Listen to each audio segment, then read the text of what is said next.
shutout for Penn State, back on the road looking for win number 8. Is Penn State going to win 8 games? I don't know, but I don't want to be in front of Anthony Zettel when he has a hockey mask on. Penn State win this week means Steve's bringing me back a Giordano's pizza. I have no problem running up a tab on him. The Blue White Tailgate starts now.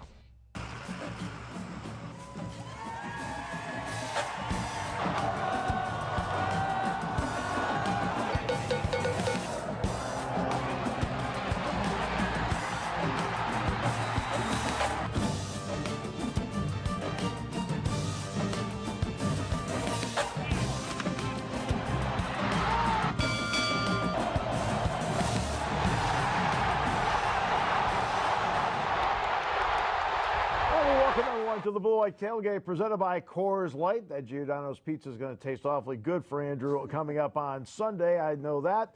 Steve Jones, Trey Bauer, and wearing the test pattern shirt, Andrew Callista. Todd Sadowski is in Florida right now playing golf. You know, we're trying to do shows here, serious television, and we got people taking vacations in the middle of the season, really. He's got a lot of nerve. I think so, too. And then we go to the bullpen. That's not exactly Wade Davis, but we'll do the best we can. It's not like the weather up here has been bad this past week either in State College, so. His handicap's 3. What's yours? 9. That's because he's down in Florida playing golf. All right, big win for Penn State. No question about that. I thought they'd win by 10 or better. I told a couple of people that during the week, but did anybody see this coming? I did not. I mean, we talked about it last week, and I thought they were evenly matched. I mean, it was really surprising to me how poorly Illinois played. They came out very flat. I think Penn State really took it to them, and then they had no fight in them. I mean, I was really, I thought it was going to be a much closer game. All right, so let's get to Frankly Speaking, presented by the Blaze Alexander Family Dealerships. James Franklin saying that they can be even better. I thought we played well in all 3 phases. There's some things that we got to get cleaned up. Was disappointed with the fumbled punt there at the end of the game. Almost put us in a situation to lose the shutout. I thought we had a couple plays and opportunities to make plays where it turned into 3 and outs. We had some drop balls, but overall, that's being nitpicky. Overall, I thought we played really well. Andrew, they make the turn into November. Are they playing their best football? They absolutely are playing their best football. It's not unheard of for a Penn State football team to find its legs this late in the season. Yes, they struggled offensively early on. The win against Maryland, I thought, was a big win, at least for confidence sake. We talked about it already. I didn't see that game coming last week. This was a question mark game for me coming into the year. Now I actually feel kind of positive with Penn State coming home with a W from Chicago. Let's take a look at the Big Ten standings, get everybody up to date there. Ohio State, by the way, 3rd in the college football playoff rankings. Iowa's in the top 10. They're 9th right now. Michigan State's undefeated. Ohio State and Michigan State play on the 20th. So there's a look at where Penn State is right now, sitting in 3rd place in the Eastern Division. So let's get to Austin Johnson. At this stage, it feels down the stretch they control their own fate. I mean, it feels great just to be out there, making plays, kind of having control over what's going to happen, especially not having the other team score any points, which feels pretty good. So, I mean, it definitely feels great to kind of have control over what's going on. And they head into November, Trey. They already have the bowl thing settled in terms of being able to be eligible. They've got a winning season wrapped up. 4-1 of the Big Ten. So right now they can just concentrate on taking care of business.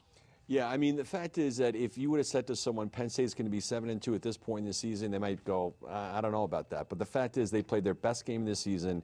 They're peaking at the right time. They've got 3 difficult games coming up. And I really like their chances. I really do. Let's take a look at the Penn State Northwestern series over the years. And when you look at how it's played out, remember Northwestern won convincingly last year. Penn State's played very well at Ryan Field over the years. And now they go in here. I think, Andrew, this is the most physical Northwestern team I've seen since that 1995 Rose Bowl team, in terms of physical up front.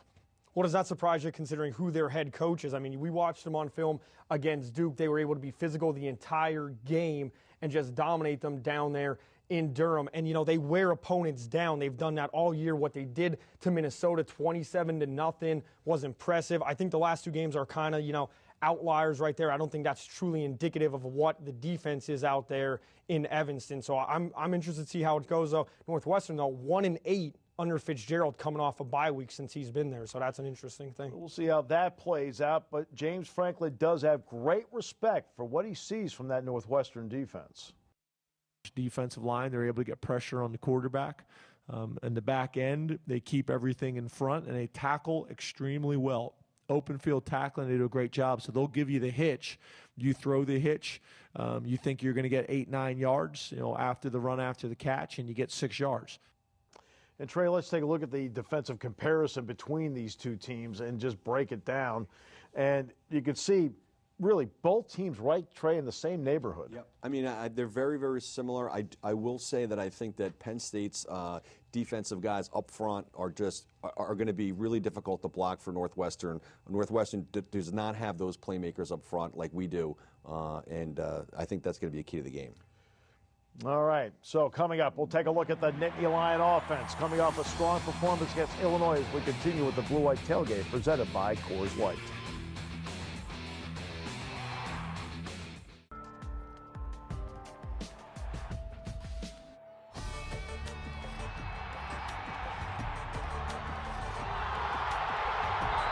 You name it, they did it on Saturday offensively. That is as strong an offensive performance as we've seen from Penn State this season, guys.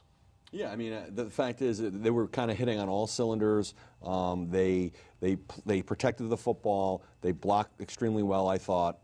And, they're kind of peaking. This is a really important three-game stretch for them. So let's get to our Drive of the Week presented by our good friends at Stocker Chevrolet, located across the Nittany Mall on the Benner Pike. And our Drive of the Week. My broadcast partner, Jack Ham, says a great drive always starts off with a great kickoff return. Koa Farmer, 8 yards deep, 58-yard return to jumpstart the drive. Christian Hackenberg, great pocket presence there, off to Deshaun Hamilton, who takes it for another first down for Penn State. Now in the shotgun for Hackenberg. It's a really good mix here, isn't it, Trey, the way they're working it? Yeah, I mean, they're mixing it up. He's going to different receivers. I like to see the tight end involved, and, I think they really mixed it up well. And here comes Saquon Barkley as part of the mix. He had 84 yards rushing on 20 carries in the ball game, including a touchdown. And here's the throwback to Hamilton. Making guys miss is a good catch, and, they're protecting the football. And Christian Hackenberg. And here's the throwback right here. Nick Scott. They had set this play up. You want to talk about play calling? You set things up to take a shot you eventually want to take. They ran that toss all day, guys, because they wanted to eventually set that play up. Yeah, I mean, again, it's kind of like, you're hearing people talking about, how great a recruiter James Franklin is, and is he a good coach or whatever. I mean, the guy can coach. I mean, you don't win at Vanderbilt. You don't do what he's doing here. The guy knows what he's doing. I thought that was a great call. They self-scouted themselves, and that's why they put the toss play in, and then they wanted to put the wrinkle in off the toss. Self-scouting is important, and now they've got a quarterback in Christian Hackenberg. He's our Player of the Week presented by the Family Clothesline, and Andrew, he is on a roll right now. Oh, he is on a definite roll. I've been impressed over the last 2 games. I feel he's throwing a more catchable ball. That was the throw in the pass that he would try to gun. He's showing nice touch on it. He's really worked on his footwork from the start. And just, you see him he's getting comfortable. You see him step up in the pocket, delivering balls on time. Thought that was a great throw down the sidelines. And then coming up after this, after the hit to Saquon Barkley, I mean, the throw that he threw to Geno Lewis, he threw one last week against Maryland. It was just a great high ball that Geno Lewis was able to go up. They worked on that play to Godwin on Wednesday in practice when we got to see him in the media. And then here's that catch. It's good to see Geno Lewis coming back as well. But really catchable balls, and I've been harping on that all season long. It's good to see him do that. In his freshman year, I did not think he was very good at throwing the fade. He has now become very good at throwing the fade. And here he is, of course, his touchdown catch. Penn State's first quarterback catching a touchdown since Zach Mills against Illinois back in 2004 from Michael Robinson, as a matter of fact. All right, let's get to what the Hackenberg role has been. I told you guys after the Thursday before San Diego State that he threw the ball unbelievably. He's been throwing the ball like that ever since, and the numbers reflect that. Yeah. I mean, the fact is he just looks like he's more comfortable. It looks like he's got a lot more confidence. It's like kind of the guy you saw his freshman year. And when you have a guy and he's their go-to guy and he's playing with a lot of confidence, it just boosts the morale of the whole team. And James Franklin feels Christian Hackenberg is doing exactly what they need right now. I thought we started a lot cleaner as a football team this week. And, again, like I said, I think, quarterbacks are graded by touchdown to interception ratio, third down percentage, red zone, and obviously, most importantly, wins and losses. And in a lot of those statistics, he's doing really well. So, I'm pleased with him. I'm pleased with the whole offense and how they've battled through it. And that's the other part, too, the wide receivers. Let's discuss that for a moment. Hackenberg throws a great ball to start out, but his second pitch was out to Godwin, who made a heck of a catch. That kept it rolling, and the wideouts, Andrew, are doing their part. Well, Chris Godwin, coaches told us he graded out the best last year. But for me, for the wide receiver group, the key is Deshaun Hamilton. Last year, 82 catches, 900 yards. This year, 28, but 9 for 150 in the last 2 games. He's that second option now, along with Chris Godwin. And I think that's really being able to help Christian Hackenberg get confidence back into what he's doing on some of his throws, because they have suffered some drops throughout the year. And then there's the other part. The wide receivers will have a big challenge this week, Trey, against that Northwestern secondary. And Northwestern's very good. When we talk about sub-package, they really sub-package on their defense. Yeah, I mean, they do. They have a couple of different looks. They've got, they don't have any NFL players, in my opinion, in the secondary, but they've got really solid football players. Classic, Pat Fitzgerald type guy, good college football player, smart, and it's going to be a challenge for the Whiteouts. They got a couple of NFL players though in that front seven. The middle linebacker Walker, Dean Lowry up front. We'll talk about them a little bit later. Angelo Mangiero feels there will be a challenge trying to get this running game going against that Northwestern defense. First off, you need to get hats on hats. You need to get movement at the point of attack. That's for any defense. I'm getting our game plan this week and then seeing how we're going to attack this team. But from watching film on them, they got some good guys up front. They got some linebackers that can run. So it's going to be a really good challenge for us. And now the oddity. Penn State, for the season, has missed 2 field goals. They've missed 4 extra points, 2 misses and 2 blocks. So, guys, who's your kicker this week and why? I think you got to go with Tyler Davis. I mean, just because for some reason the toe is having problems getting the ball in the air. The second extra point, I know it wasn't blocked great, but I thought that was going to get blocked regardless of what the pressure was. And I just think something's not right with Joe. He also has 3 kicks out of bounds. And, Tyler Davis made it to the final whatchamacallit, in the Blue White game, the final kick competition. Right, yeah. So, I mean, he proved that he could do it during the year, so it had to be a close competition. Now Joey came out with it, so make the switch, in my opinion. Yeah, I think the fact is that you're trying to create competition. It's not unlike what's happened with the punting game. But I mean, if Penn State wants to get back to the elite level, I mean, they have to be able to do better on their special teams.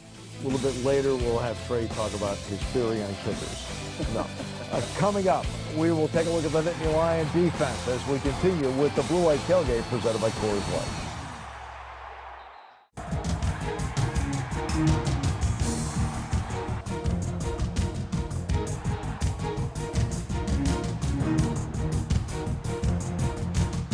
Well, they gave up points against Maryland until the final 5 possessions of the game. It seemed like they picked up where they left off in those final 5 possessions, Trey. Yeah, I mean, they played really well. I mean, to hold an Illinois team who's, they're pretty decent. Middle of the road Big Ten team, 147 total yards in 4 quarters of football. That's pretty good. So let's take a look at the defensive superlatives for the Nittany Lions. And when you look at the numbers, well, the first one's the big one. But they only gave up 38 yards total in the second half. 38 total second half. Andrew, I mean, that's about as well as you can play it. I think it was negative yards. They actually gained yardage in the third quarter against the Illini offense. I mean, phenomenal. I mean, Illinois didn't give up, 8 sacks on the year going into the game. Penn State was able to get 4. Carl Nassib was doing crazy things, covering backs downfield. I mean, he was just all over the place. I mean, showing that he could do more than just get to the quarterback and tackles beyond the line. Very impressive all the way around. Andrew brought up Carl Nassib. He is part of our Family Clothesline Defensive Players of the Week. We selected the Penn State defensive front for the great job that they did. Nassib, Zettel, Johnson. All right, there's Johnson right there with his sack on Wes Lunt. And Correct, Trey, you knew what it was like to play behind a really good defensive line. They make life a lot easier. It makes everyone, it makes the play, it dictates the tone of the game, it dictates how things are being done. Obviously better, certainly with the linebackers, that they're young. You got a veteran, defensive liner really going after people, and it just makes it that much easier to play defense. And Zettel, by the way, closing in on the Aaron Maben sack record at Penn State. You briefly saw Anthony Zettel. We will now get Anthony Zettel's Halloween take on facing Northwestern. I think our defensive line really likes the challenges. I think we have a lot of skill and talent. Getting those challenges every week is huge for us. It kind of motivates us. All right, that's the last October 31st game for a while. All right, let's get to our hit of the week. And the hit of the week, again, we're now finding a pattern occurred in the field of play. We're thrilled with that. Andrew sometimes will stray from this, and it's on the kickoff. Nick Scott, 6 special teams tackles this year. Trey, let's discuss, first of all, the dance and celebration here. The dance and celebration is a little weak to me. I don't really understand what he's doing. He looks like he's – I'm not going to even say it. Okay. It's not politically correct. But no mirror ball trophies for him coming up. Yeah, exactly. I don't really understand that. But the kid's playing well. He's having fun, like Anthony with the mask in the press conference. Yeah. I mean, I like to see that's like, bringing levity to the whole situation. Yeah, I mean, and here's the other part. Here's a running back who returns kicks but enjoys kickoff coverage. He's doing whatever he can to contribute, Andrew. Oh, absolutely. Him and Koa Farmer, they have a race to the goal line every single time. On the opening kickoff of the game, they breezed past me right there. I'm not going to say what they said as they were crossing the finish line, but they were talking some smack to each other, almost ran me over. But, man, they fly down on that field, and they do it with authority, too. It's interesting. Penn State is going to face a guy that I think you can classify as a dual-threat quarterback. Malik Golden in the defense thinking that way. You got to play with confidence. You got to think that you're going to win every game. Northwestern is a very good team. This quarterback especially, along with like Maryland and Ohio State's quarterback, they can extend plays. And it's pretty tough for the DBs because you have to stay on your man a little bit longer, stay in coverage, not go up and try to attack him, and he throws the ball over your head. So. And they need to continue to create turnovers, Trey. I mean, those are game changers right there, and they're +8 right now. I mean, they're +8. I mean, I think that's going to be kind of a difference in this game is, Northwestern is only +2. The fact is you've got a lot of guys going the ball. I mean, Bob is doing a great job of coaching them up. And the fact is if you can play really solid defense, you got to win. You got a chance to win every single week. And Bob made one very important change during the game. He at times went with that 3-man front when he went dime. He then went back to the 4-man front when he went dime, and he got more pressure from it and stuck with it. That was one of those subtle in-game changes I think that really helped against Illinois. Malik Golden knows in the secondary they'll have to do a good job not only on Thorson but on Jackson in stopping the run game and making them one-dimensional. Our front seven does a good job in controlling the run and letting us do our thing in the pass situation. So as a secondary, we try not to do too much and just do our job and let things just come to us. And that, to me, is going to be, we'll get to the keys to the game from Aaron's a bit later in the show, but guys, I think that's one of the keys right off the top. If you can make Northwestern one-dimensional and get the running game off the table at some point in the game, I think you've taken a big step toward winning it. I 100% agree with you. There's only been one time where Thorson's shown his ability to throw the ball in a pressure situation, and that was his 25-yard completion against Stanford late in that game on the game-clinching drive. But he had, I think, 70 yards passing versus Duke, 105 versus Stanford. He has happy feet in the pocket. I watched the Duke game. I just don't really see him able to throw and hurt the Penn State secondary, especially when you got Haley and Lucas back there, Christian Campbell as well. So, I mean, if they could stop Jackson and Volt, I believe, Steve, am I saying that right? Volt? I mean, he's just Solomon Volt. He's just a speedster. If they could stop those two guys, it becomes that much easier for Penn State's defense. And somehow contain Thorson within all of this. All right, we could talk all we want about our thoughts on this, although I'm going to give Trey the expert status here. But we're going to go into the film room, and Jay Paterno is going to break it down for us in a few moments as we continue on the Blue White Tailgate Show.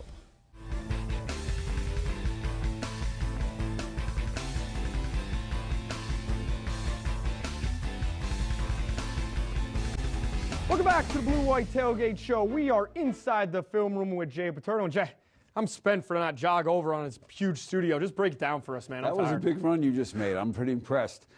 He didn't hurdle anybody like Saquon Barkley, but we'll get to that. You know. Hey, look, this is going to be a tough challenge for Penn State. There's no question. First of all, they're in a little bit similar situation they were last year.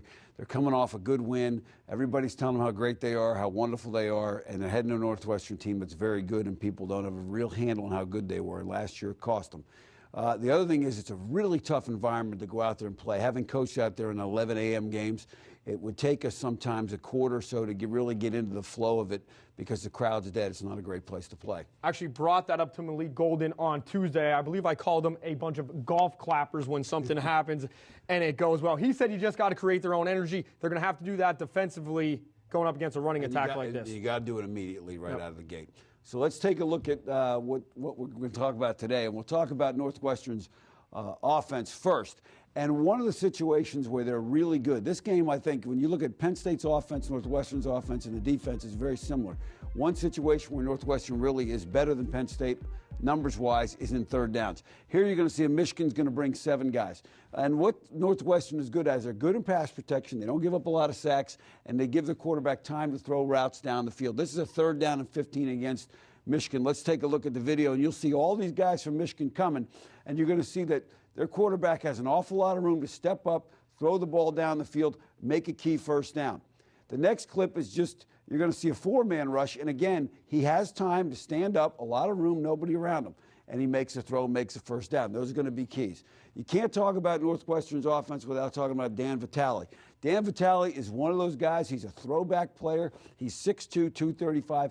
He does it all for him. Here you're going to see him block. He starts on the opposite side, comes around, leads the quarterback on the zone read play. We'll take a look at the video and watch how aggressively he comes around, gets to the support guy, cuts him down, allows the quarterback to get outside and make a good run.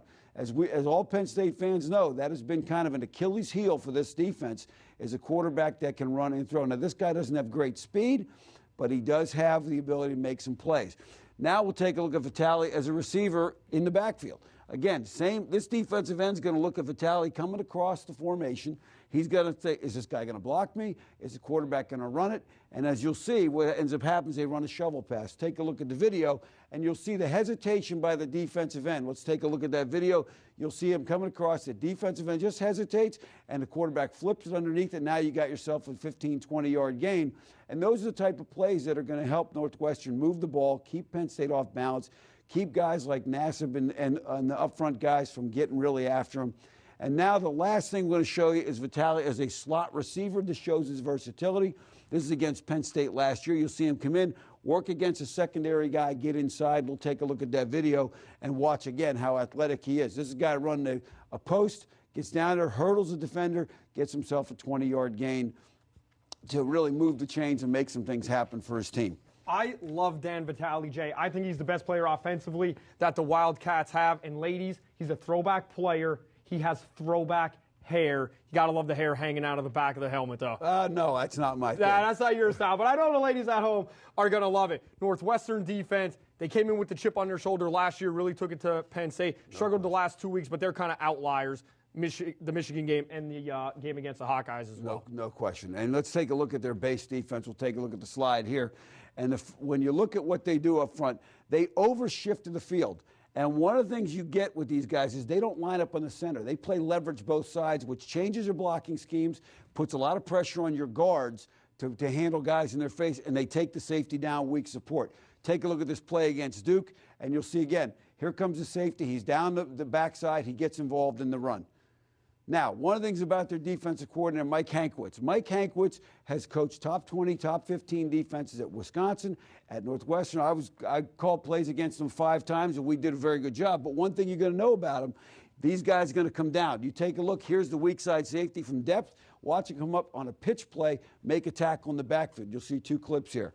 Here's the pitch, and you see he comes down like a shot, makes that tackle, does not miss. Here's a counter play. He comes in, holds the edge, turns the running back inside, makes that play, again, another tackle for a loss. That's a safety in the backfield, 2-3 yards. Now, on third downs, they're very good defensive on third downs. When you're moving down the field, they like to play play zone, drop 8 guys, create a lot of problems for you throwing. Once you hit this 30-yard line, and this has been for over a decade, they like to blitz. Here's an all-out blitz where they're coming with everybody, and again, they create the pressure, and we'll take a look at the video here. They create the pressure, make you punt the ball. Getting first downs for Penn State's offense on third downs has been a problem.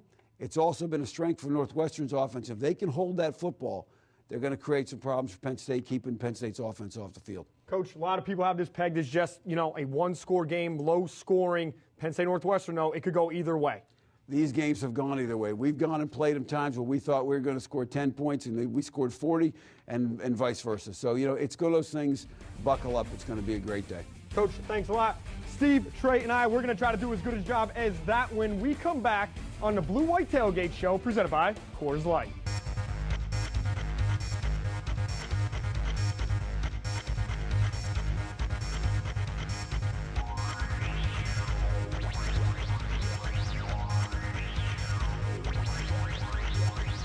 Penn State was 4-0 going into that game last year, and Northwestern played a great game and won it 29-6. Great start. There's only one team that's defeated Stanford this year. They've also beaten Duke. Then they've cooled off a little bit of late. Your thoughts on Northwestern, Trey? I think what you see is kind of what you get.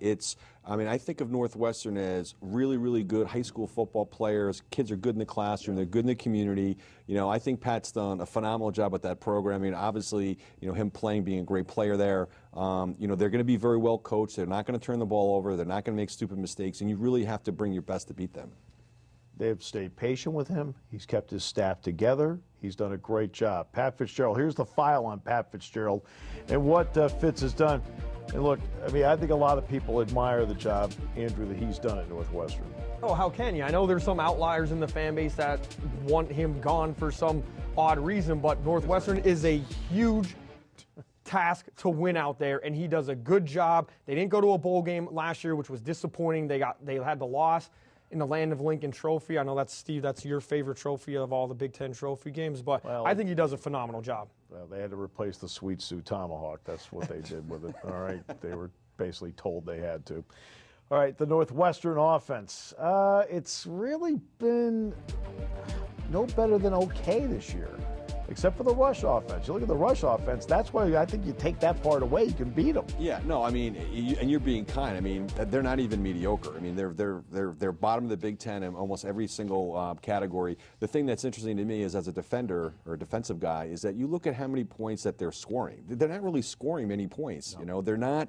They're putting themselves a lot of pressure on a team that doesn't have a lot of great skill players for them to kind of try to overcome that. It's not easy for them to do.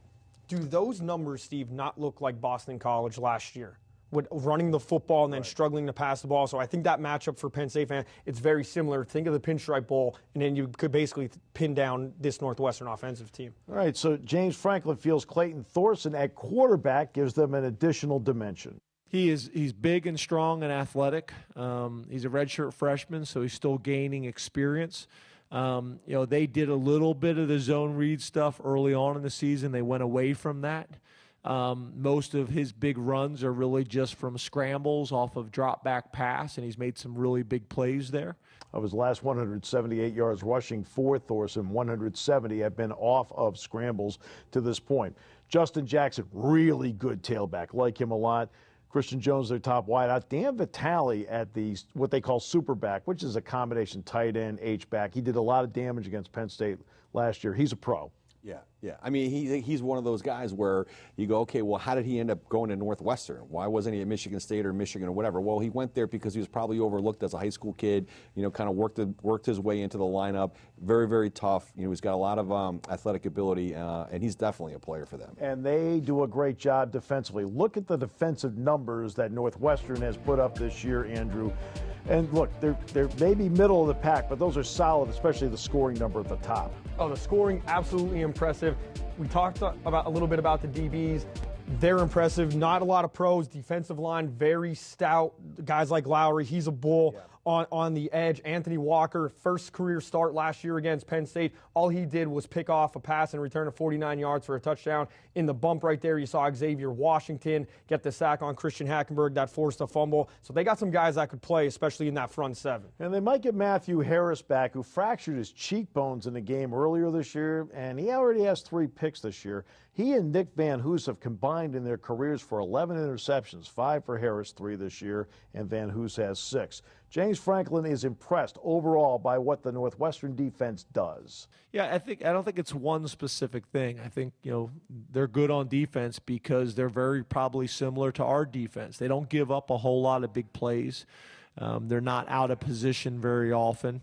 I read Coach Fitz's quotes and watched his press conference, and he talked about how, we're taking a lot of shots and making big plays down the field.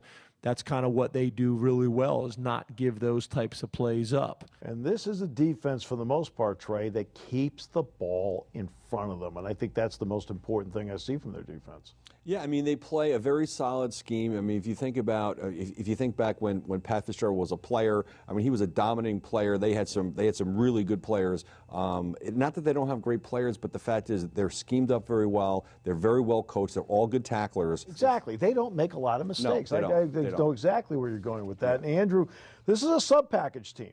This is a team, when they get to third down, they make dramatic changes with their sub-package that you have to be ready for. They do. They bounce back between nickel. They like to, play back. Outside the 30-yard line, they'll play back and play a coverage-type defense. But once you get inside the 30, into the red zone, they're going to bring a lot of pressure, and that's just what they do. They've done it for years that way. In fact, think back to 2005. They allowed Penn State down the field on that, and then you have Derek Williams on a sold-out blitz, able to catch the ball and get in for a touchdown. Difference in the game.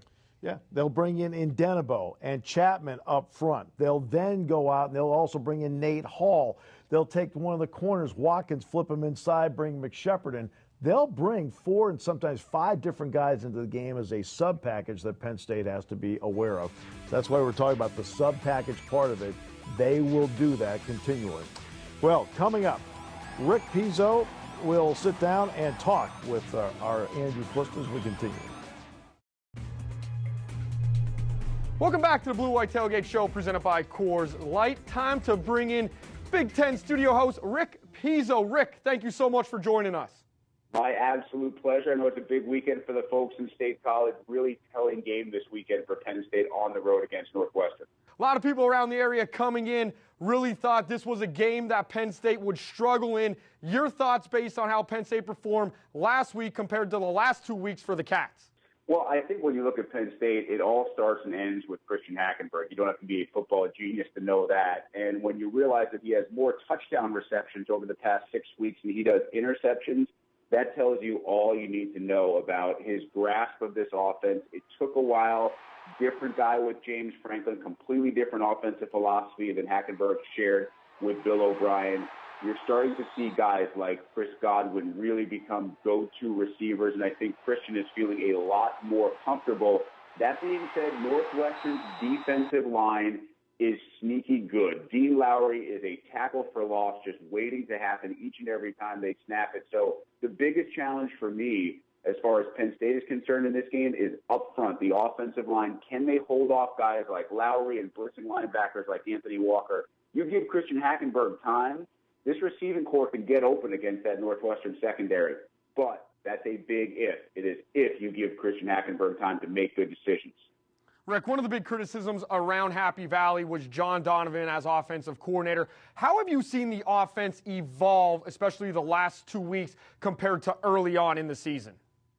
Well, I think John actually deserves a lot of credit for what's taken place over the past 4 to 6 weeks, because what you've seen is game-by-game adjustments as far as whether this needs to be a run first to set up the pass offense or a pass first to set up the run offense, and whether it was Saquon Barkley taking over or whether it was Christian Hackenberg and the receiving core taking over. You look at that Maryland game, and while it was a lot closer than I think most people expected, Maryland showed up and played a zero defense and straight man-to-man coverage, which they had not done all year long. I asked James Franklin about that. I asked Chris Godwin about that.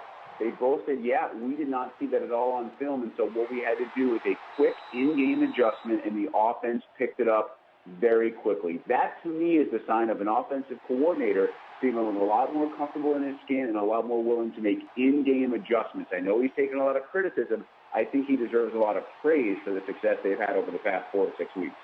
Penn State struggled now twice defensively against running quarterbacks, J.T. Barrett, especially from Ohio State. Clayton Thorson, he's not like that, but how could he hurt the Lions with his feet? That's a great question, Andrew, because he really won the game for Northwestern a week ago with his legs against Nebraska. He was the reason that they went to Lincoln 2 Saturdays ago and won that football game. He broke contain, had 2 humongous runs. Now, he's not the fastest guy in the world, but he is deceptively fast. He can make you miss when he gets outside. So the big issue here for Penn State is if you are going to rush off the edge, and with Carl Nassib and those D linemen on the inside, they have done such a nice job clogging up the middle, letting Nassib go around the outside to do the damage he's done sack-wise.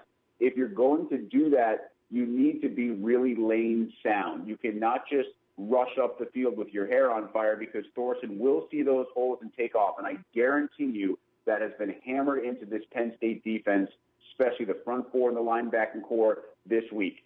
Be aggressive, but don't be over-aggressive. Make sure you give yourself a chance to step back into that lane in case Thorson tucks it and runs, because he will try to do that several times this Saturday. Rick, you basically walked me right into the next question. You guys have heaped praise on Carl Nassib all year long. I mean, what's not to love about this kid? He's been unbelievable. I talked with Austin Johnson earlier this week, and I said, Austin, none of us saw this coming. Did you guys see this coming, those who practice with and against him every day? He said, we did, and here's why. Not only did he put on that muscle and that rip and get faster, since he got to State College, he has been practicing every play like it's 4th and 1. And when you have a guy that practices like that, and the interior deserves a ton of credit for what Nassib has been able to do because they've taken up so much space. Still, Nassib practices like that. It's paying off this year on the field. I think right now he is in the running. He is head-to-head with Joey Bosa for Defensive Player of the Year. I know everybody believed before the year started it would be Bosa. I think Bosa is still an outstanding talent who projects great at the next level. But right now, based on the numbers and based on what Nassib has done, you would have to put him in that conversation, if not ahead of Bosa, for Big Ten Defensive Player of the Year. Definitely a great kid on and off the field. Rick, wanted to get your opinion about what happened in the ACC between Miami and Duke and how they responded. I understand what the ACC wants to do with the public reprimand. I believe it's the right thing to do. I understand suspending the officials for 2 weeks, not going to be able to make any calls. What I don't understand is how you can employ a review official who looks at that film and misses not 1, not 2, not 3, but in review of review, they say at least 4 mistakes. One with the knee being down was obvious. The block in the back, which actually gets reversed. How are those people in positions to make those decisions? Because afterwards, David Cutcliffe, the Duke coach, asks, why can't the results be reversed if it's the last play of the game? You can't do that for many reasons because you're just opening Pandora's box. What you can do is put people in positions that are qualified to make the right decisions. And that was the biggest issue here because whoever made that decision made the wrong one and clearly was not qualified to follow the rules. Rick, I 100% agree. Hey, we'll get you back on the show later in the year. We'll talk some college football playoff as the year winds down. Sounds great, Andrew. Thanks for having me, buddy. All right, when we come back, we close out Blue White Tailgate Show.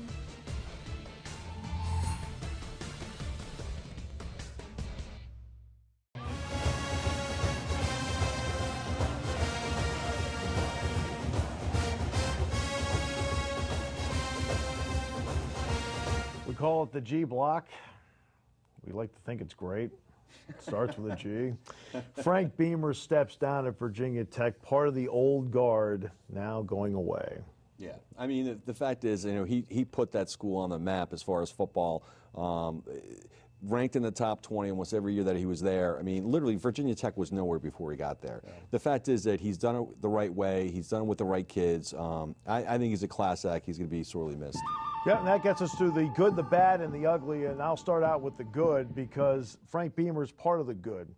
this is the end of an era to me in college football. The great legendary coaches that stay in one place for a long time that have done so much good for their schools and so much good for their communities and have done so much good for their football programs. The Bo Schembechlers, the Joe Paternos, Frank Beamers. I mean, my bet is kind of dovetailing off of that is like, where is college football now? Where we have coaches that are resigning midway through the season. You got coaches getting fired midway through the season. And to me, I mean, that's a bad precedent. I mean, you got to keep it in perspective. They're college kids. You know, you're supposed to be leading young men to do better in their life academically. And the fact is, when guys are leaving halfway through the season, either being forced to or just saying they're just stepping down, you know, I think that's bad for college football. Tailing off of what Trey said, I think Trey would like this. My ugly, Notre Dame, after they scored a touchdown against Temple, flapping their arms as if mocking the Owls. You're Notre Dame, you're playing Temple. Doesn't matter what their record is, it's still Temple. And I think players at some point in college football have to go back to carrying themselves with some class in between the sidelines. All right, Miami-Duke ended in a bizarre way with 8 laterals, and the officiating crew and the replay crew all getting suspended for 2 weeks. Your thoughts on this? Yeah, I mean, it's kind of like, you know, until you're an official, I mean, Andrew is an official, right? I mean, until you're being put in that position, it's a really difficult job to do. And the only time that you ever get any kind of recognition is when you screw up. And the fact is that, you know, not only did they screw up, they probably screwed up 3 times on that one particular play, and now they're all going to be sitting for a week. I could understand the ruling on the pitch, because you could make the argument on a fumble, the ball is still in the hand and it's coming loose. So if he starts the pitch and his knee's on the ground, the ball's coming out, I could understand it. Do I agree with it? No. But Dan Hennigan, who's now the supervisor of officials down in the ACC, it's his first year off the field. He's known as a hard-nosed type of guy. It doesn't surprise me that he went public. I've talked to some people close to that person, not to the actual official, but they say that the main reason that the suspension happened isn't because of the block in the backs. The block in the backs were bad, but it's really because of the communication, and it comes to the communicator who didn't relay the information in the field correctly. All right, college football playoff standings. The initial one is out. Remember, last year in the initial one, only Florida State ended up making it to the Final Four. Ohio State was double digits last year in the initial one. So it's Clemson 1, Alabama 4, LSU 2, and Ohio State 3. LSU plays Alabama this week. It'll sort itself out. Minnesota plays at Ohio State. So let's get to your picks. Minnesota at Ohio State. I would be really, really surprised if Ohio State does not blow them out. You know, Minnesota's had some challenges with Jerry Killen stepping down. Ohio State's playing at home. I know J.T. Barrett's not going to play. It doesn't matter. All right, let's get to Clemson, Florida State. We already know right away that Clemson puts that number 1 on the line right away. Here it is. People have been waiting for Clemson to Clemson. Dabo Swinney doesn't want to talk about it. I don't think it's this week. They're a 12-point favorite. Is Golston going to play because of a concussion? Don't know. I'm going to go with the Tigers.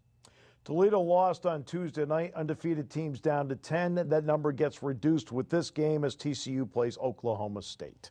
The only question that I have, and I don't really care about this game because it's the Big 12 and I think they stink. Nobody plays any defense. They don't have any heart. I mean, it could be a 75-70 game, and I don't really care who wins. Okay, Alabama, LSU. Garbage cans are going to be burned in Tuscaloosa. Bama's a 6.5-point favorite. Fournette's going to run through that defense. I don't think Bama's that good of a team. Our mystery matchup, Penn and Princeton. Andrew, you have a handle on this one.